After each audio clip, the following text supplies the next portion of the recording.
Bien.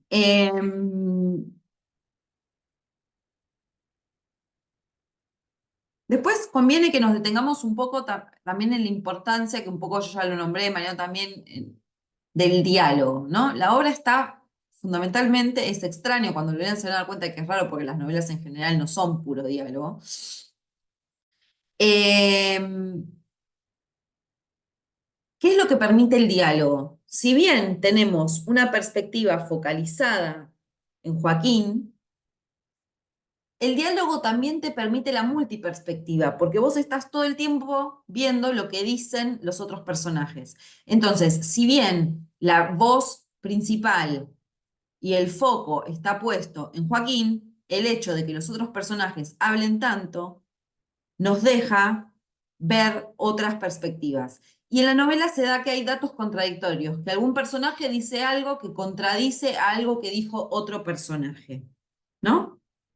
Eh, entonces, queda en nosotros como lectores juzgar cuál de esos personajes está diciendo algo correcto, ¿no? En un punto a quién creerle o no. Eh, y es interesante pensar esto, porque el retraimiento del narrador, dijimos que es un narrador muy, muy débil el que está presente, que son más que nada monólogos y diálogos, más las confesiones. El retraimiento del narrador tiene como efecto casi siempre que sea el lector o la lectora quienes tengan que terminar de construir ciertas cosas, ¿no? Porque nosotros sabemos que los narradores, ¿qué es lo que hacen? Te llevan de las narices, ¿no? Te dicen, escucha esto, mira lo otro, presta atención, te cuento esto, no te cuento aquello, ¿no? O sea, los narradores funcionan de esa manera. En cambio, cuando tenemos un narrador débil, como en este caso, o cuando no hay narrador como en las obras de teatro, gran parte del trabajo de sacarle el jugo a lo que está pasando y de organizar la comprensión de lo que está pasando, la tenemos que hacer los lectores. Y acá pasa algo en ese sentido también. Em,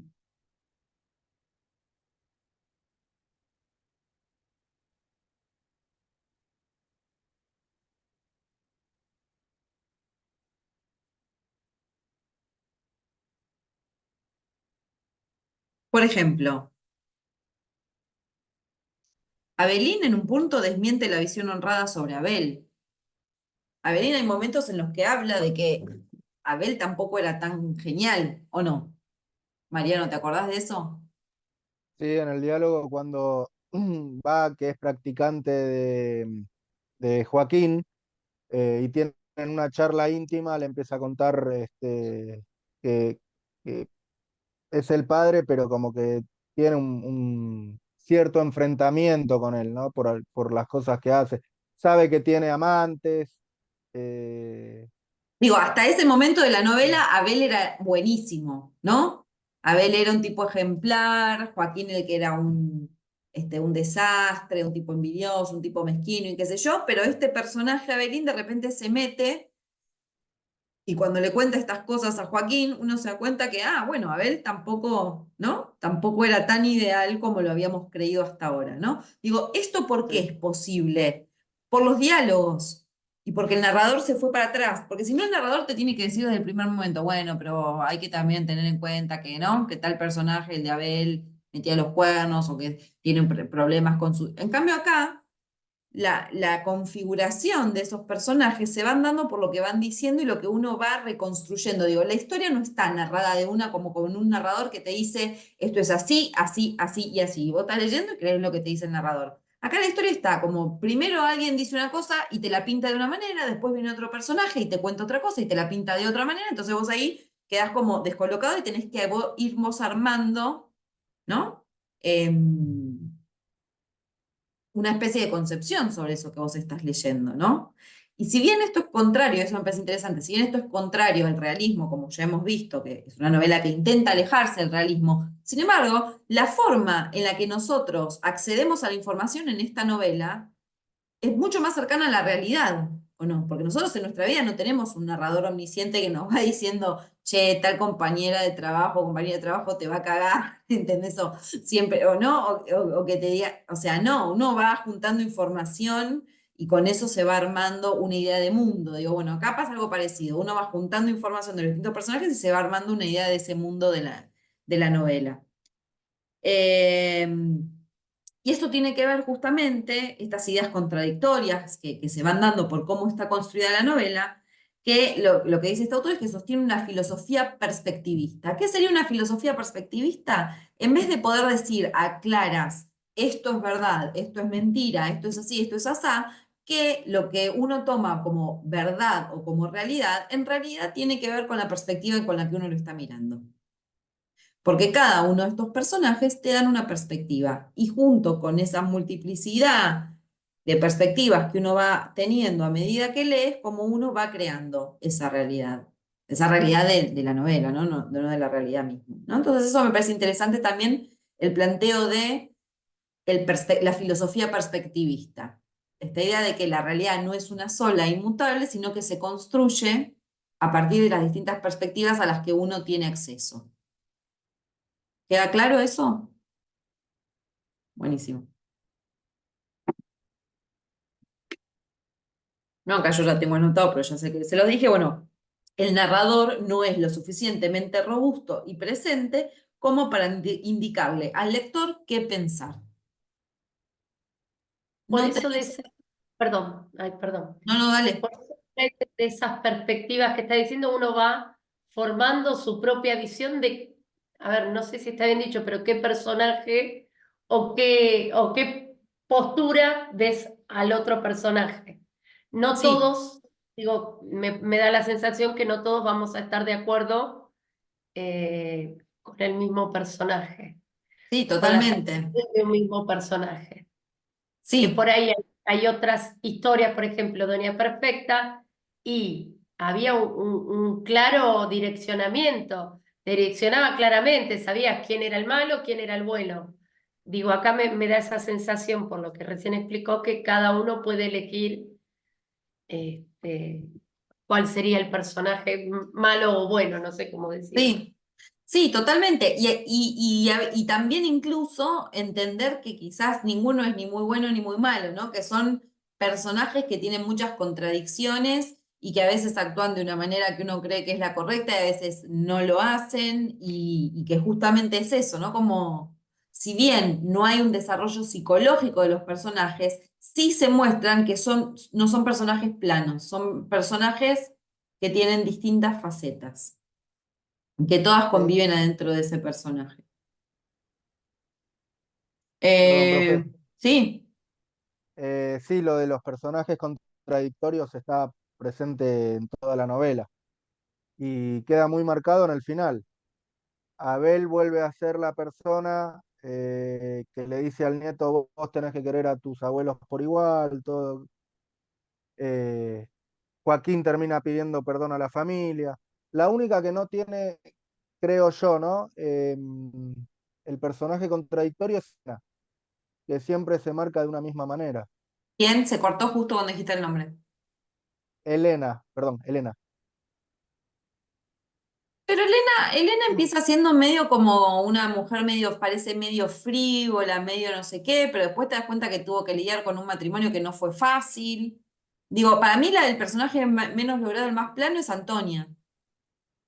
Sí, Antonia también. Antonia está Eh, ahí como una especie, sí, Antonia es como una especie de virgen religiosa me refiero, ¿eh? sí, Sí, sí, de sí, porque lo está dice. ahí aguantándolo a él, que es un boludo, que, o sea, que se las hace, que no está enamorado de ella, que vive todo el tiempo envidioso del otro, que es insoportable, que le dice en la cara que nunca la quiso, digo, y ella está ahí sosteniendo como todo eso, y me parece que no hay grandes cambios, ella está siempre ahí abnegada, nunca, nunca se enoja o plantea otra cosa o quiere ponerle algún tipo de límite, ella solo lo quiere ayudar, no Y importa. de Yo hecho, lo al pensé por final, Elena perdón, también. No, no, al perdón, vale, final, dale. no, perdón, de hecho al final, por lo que contaste, Mariano, al final, cuando el marido le está diciendo que nunca estuvo enamorado, que le pide perdón, ella termina con un beso a él.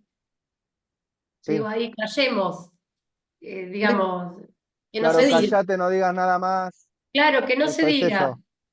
sí, sí, Sí, totalmente. Es como medio... em, pero bueno, por ejemplo, Abel nos enteramos que primero está interesado por el dinero, ¿no?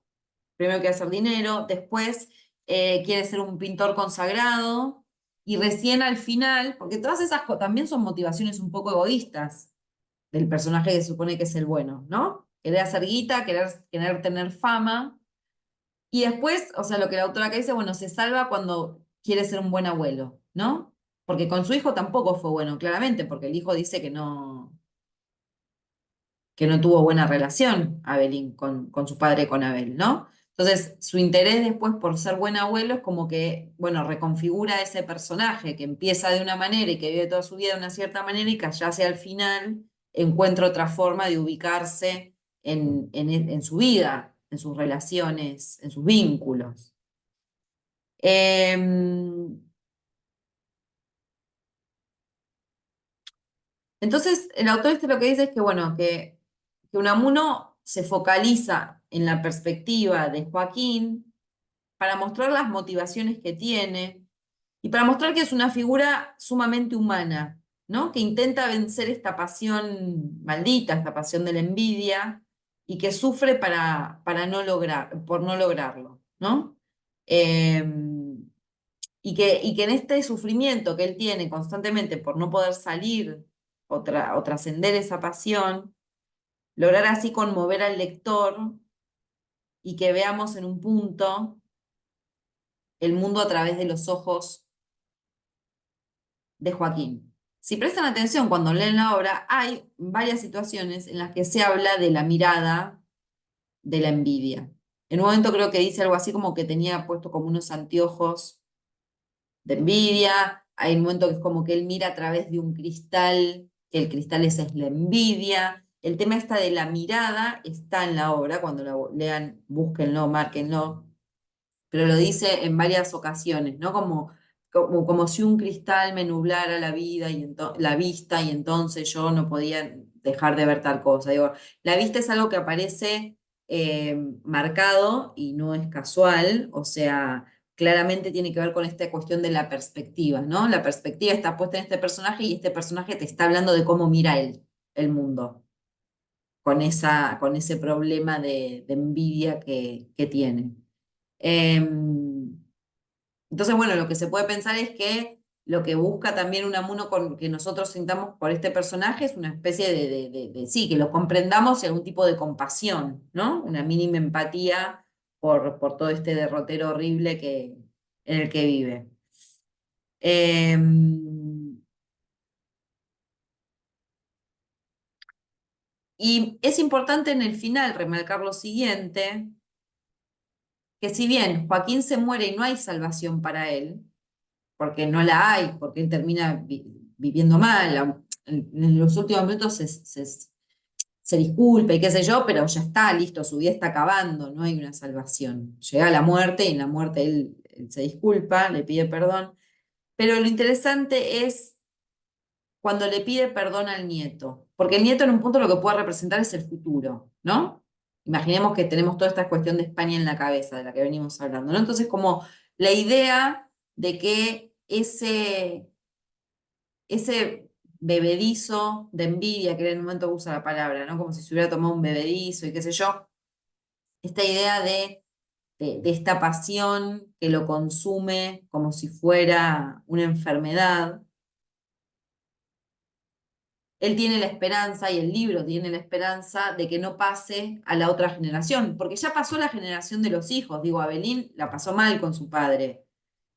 Joaquina lo quería y todo, pero bueno, no era fácil. Entonces, como el futuro, el niño, como que el nieto podría representar el futuro, ¿no? Y la idea de una promesa, de una esperanza al menos de reconciliación y de paz para las otras generaciones, ¿no? Estas generaciones en un punto ya están hechas bolsa, pero bueno, mantener una cierta esperanza para las que vienen.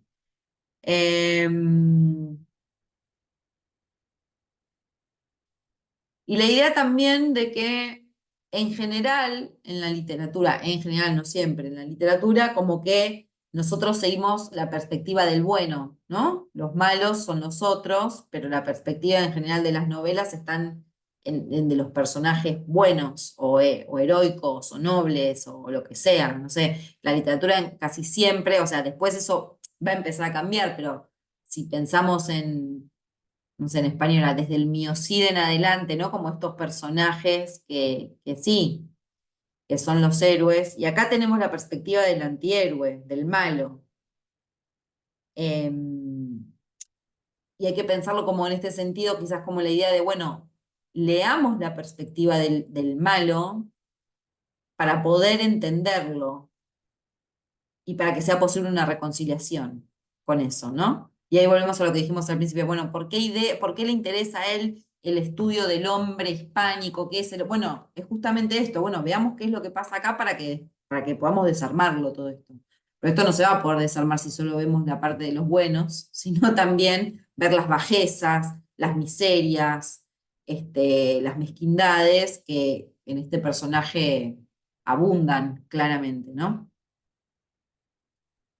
Eh, ¿Alguna duda o pregunta sobre esto hasta ahora? ¿Vamos bien? Déjenme buscar acá lo tenía, el prólogo.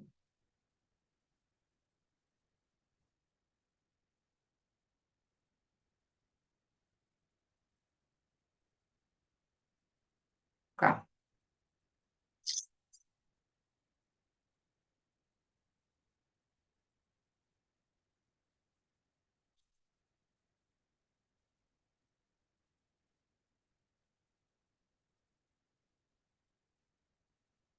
Ven que ahí lo agrando, está muy chiquito.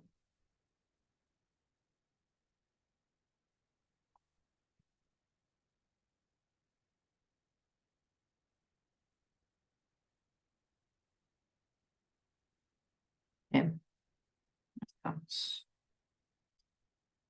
Prólogo a esta segunda edición.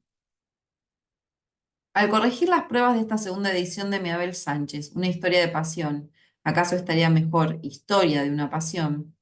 Y corregirlas aquí en el destierro fronterizo, a la vista pero fuera de mi dolorosa España, he sentido revivir en mí todas las congojas patrióticas de que quise librarme al escribir esta historia congojosa, historia que no había querido volver a leer.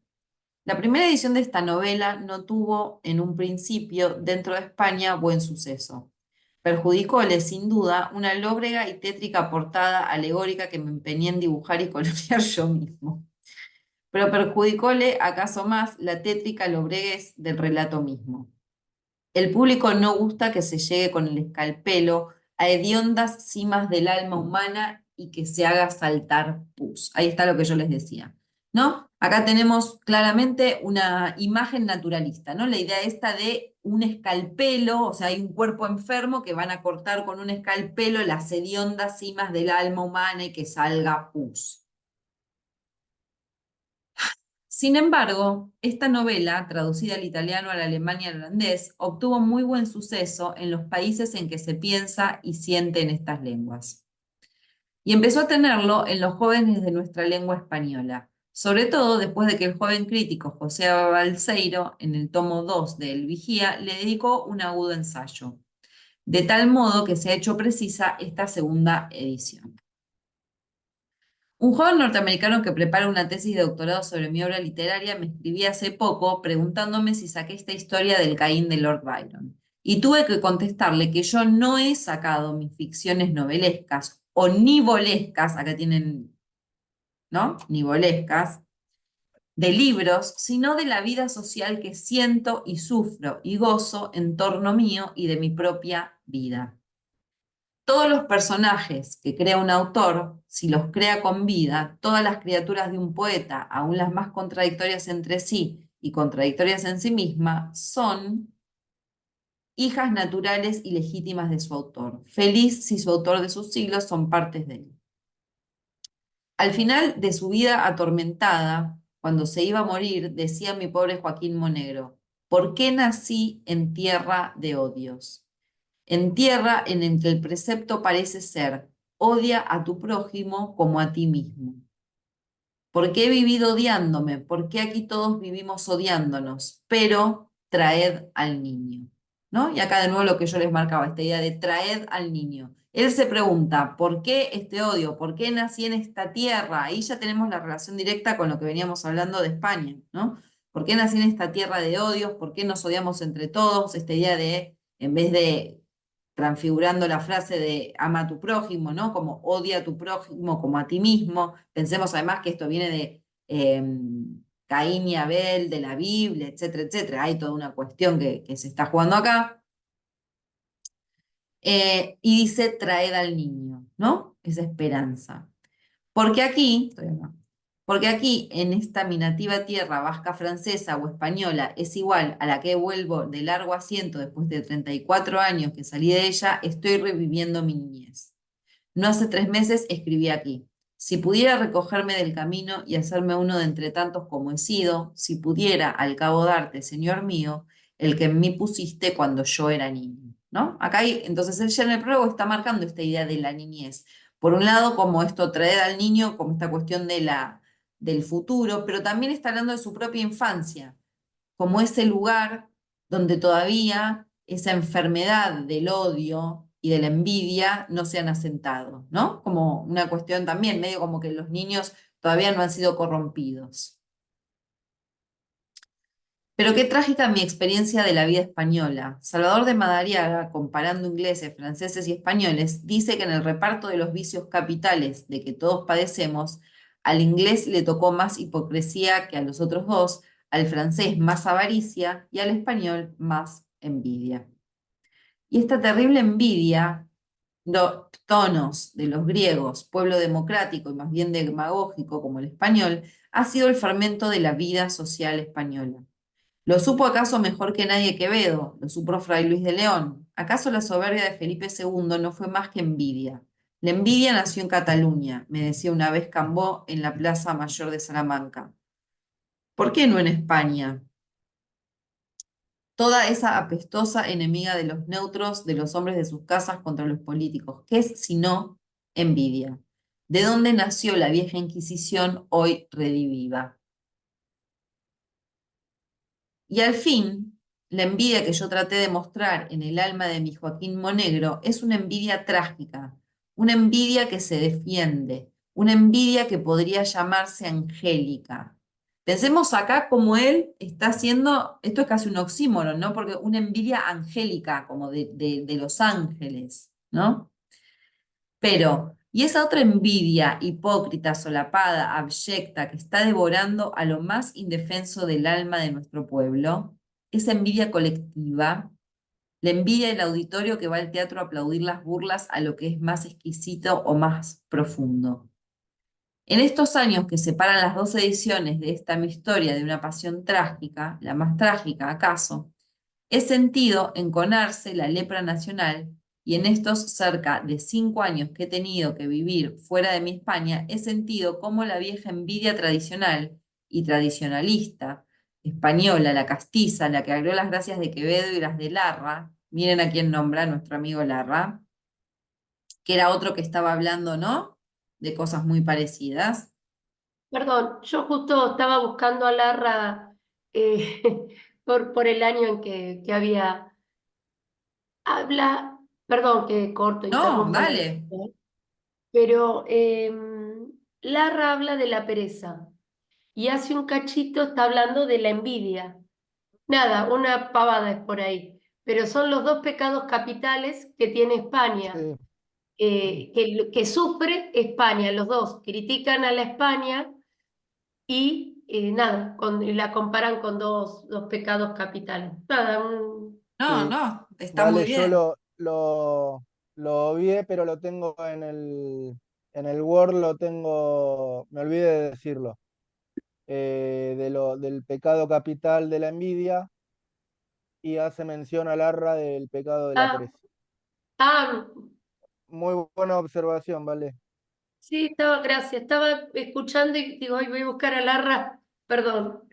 No, está perfecto. Bueno, porque ahora se dan cuenta, digo, esto es hermoso lo que acaba de pasar. Como ya tenemos un caudal de lectura, podemos hacer estas cosas. ¿Se dan cuenta de eso? De la hermosura de aprender cosas. Digo, como ya tenemos un caudal de lecturas, venimos haciendo ciertas lecturas, venimos viendo qué era lo que pensaban los españoles en cada uno de los siglos, qué quilombos tenían sociales, económicos, políticos, etcétera, ya estamos metidos y empezamos a ver esas cositas tipo, ah, mira esto, mira, ya Calarra venía, tiene que ver con esto, tiene que ver con lo otro, así que sí, está muy bien, me pone muy contenta. Em, y la idea de que sean pecados capitales, no el tema de la religión ahí en España, o sea, si ellos tienen que estar hablando, incluso gente que no es necesariamente ni muy religiosa ni nada, pero cuando ellos tienen que caracterizar a España, se tienen que ir al imaginario religioso, al de los pecados capitales, para poder hablar de cuáles son los problemas. O sea, no se valen de términos sociológicos o históricos o filosóficos, sino que terminan bebiendo de la fuente de la religión una y otra vez. Son incorregibles los españoles. Eh, parezco Perón hablando de los radicales. Los españoles son incorregibles. A ver, pero la palabra incorregible es espectacular. Me gusta mucho como insulto, ¿no? Como son incorregibles. Bien, Larra. Ha llegado a constituir, ¿verdad?, una especie de partidillo político, aunque como todo lo vergonzante e hipócrita desmedrado. He visto a la envidia constituir juntas defensivas, la he visto revolverse contra toda natural superioridad. Y ahora, al releer por primera vez mi Abel Sánchez para corregir las pruebas de esta su segunda y espero que no última edición, he sentido la grandeza de la pasión de mi Joaquín Monegro y cuán superior es moralmente a todos los Abeles. No es Caín lo malo, los malos son los caínitas y los abelitas. Mas como no quiero hurgar en viejas tristezas, en tristezas de viejo régimen, no más tristes que las del llamado nuevo, termino este prólogo escrito en el destierro, pero a la vista de mi España, diciendo con mi pobre Joaquín Monegro, pero traed al niño. Me parece hermoso también, ya que tenemos muchas cosas leídas, él está desterrado, pero a la vista de mi España. A mí me hace acordar al Levante Liberal, que está ahí mirando las ruinas, ¿no? Esa idea de la tierra, de su tierra que se le escapa, ¿no? Y mirando las ruinas de lo que fue después de haber perdido. Digo, y ahí habían perdido una batalla y habían perdido, ¿no? Como esos terrenos, y acá de nuevo la idea de, bueno, eso perdido por esta especie de putrefacción que estaba sucediendo en España y también o sea, lo mandaron, lo obligaron a irse, lo desterraron. Me parece interesante la frase esta: he sentido la grandeza de la pasión de mi Joaquín Monegro y cuán superior es moralmente a todos los saberes. ¿Por qué uno podría justificar esto? ¿Cómo uno podría argumentar que de todas maneras, a pesar de todo, Joaquín Monegro es superior moralmente a Abel? ¿Qué les parece?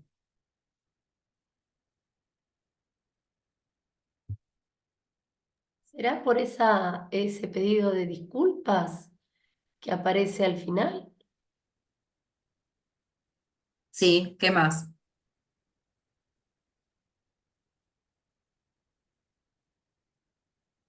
De última, Abel lo jorobó a él cuando siendo su mejor amigo se queda con la mujer que él estaba enamorado. Abel lo joroba. O sea, tu amigo te dice que estaba enamorado de una persona y él va y se queda igual. Después hace lo que hace con esa mujer, con ese matrimonio. Pero además, en Abel no hay una lucha constante por sobreponerse a sus bajezas. No, una A- soberbia. Abel la pasa bomba. Abel es un tipo feliz. En cambio, Sí, Joaquín, soberbio y egocentrista. Digamos, él, digamos, lo que aparece, perdón, yo no la leo a mí, últimamente me gusta más leer, escuchar primero, leer los textos y después. Pero por lo que contó Mariano, digamos, él se preocupó por él. Él se preocupó por su pintura, por su mujer, por su vida, por él. Después ahora cuando lea la novela me voy a fijar un poco a ver qué reparo tuvo para con su amigo. sí, y no solo Y eso, que por está su muy bien mujer lo no que se vos. fijó mucho. ¿Cómo? Digo que por la mujer no se fijó mucho. No, Ni, no, ni, fue ni le un interesaba trofeo, ¿no? tampoco. Claro, fue como un trofeo, pero interés por la mujer no creo que tenga o que haya tenido. Un capricho, ¿no? En un punto. O al principio sí puede ser cuando la ve que la va a retratar y la ve hermosa, porque era hermosa, Elena de hecho era hermosa, y puede ser ahí que haya tenido el interés por la mujer, pero después yo creo que ya no hay más interés en la mujer. De hecho tiene amantes. Y además, y que me parece que tiene que ver con lo que él venía diciendo antes, esta idea de que Joaquín la pasa re mal porque está todo el tiempo luchando contra eso que él ve como su propia bajeza.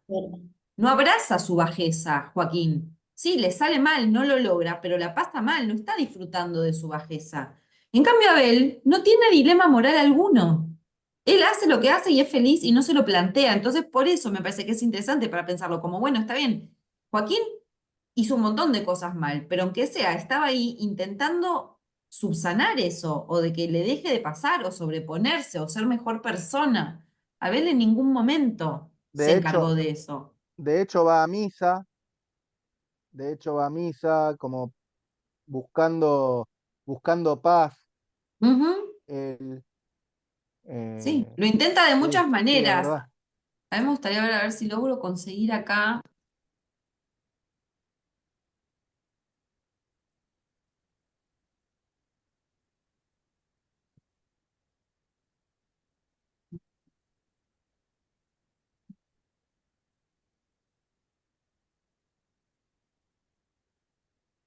O sea, igual esta búsqueda que estoy haciendo, ven la cantidad de veces que aparece lo de los ojos, lo que yo les hablaba de la perspectiva y de la mirada, ¿no? Como bueno. No puedo, Antonia, no puedo, sus éxitos me quitan el sueño y no me dejarían trabajar en paz, la visión de sus cuadros maravillosos se pondrían entre mis ojos y el microscopio y no me dejarían ver lo que otros no han visto aún por él, no, o sea, acá está, los ojos, el microscopio, el verbo ver, ¿no? Como, pero quiero ver si llegamos, ¿no? Sí. Cuando lo lean, fíjense de nuevo.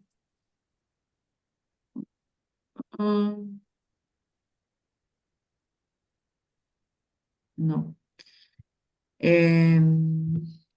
Si no, creo que era con hielo la metáfora. A ver, acá. Eran como-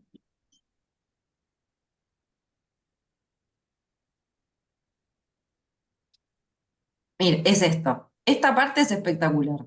Esto acá está todo. En los días que siguieron a aquel en que me dijo que se casaban, escribió en su confesión Joaquín, sentí como si el alma toda se me helase y el hielo me apretaba el corazón. Eran como llamas de hielo, oxímoron tenemos ahí. Me costaba respirar. El odio a Elena y sobre todo a Abel, porque era odio, odio frío cuyas raíces me llenaban el ánimo, se me había empedernido. No era una mala planta, era un témpano que se me había clavado en el alma. Era más bien mi alma toda congelada en aquel odio. Y un hielo tan cristalino que lo veía todo a través con una claridad perfecta. Acá está, ¿no?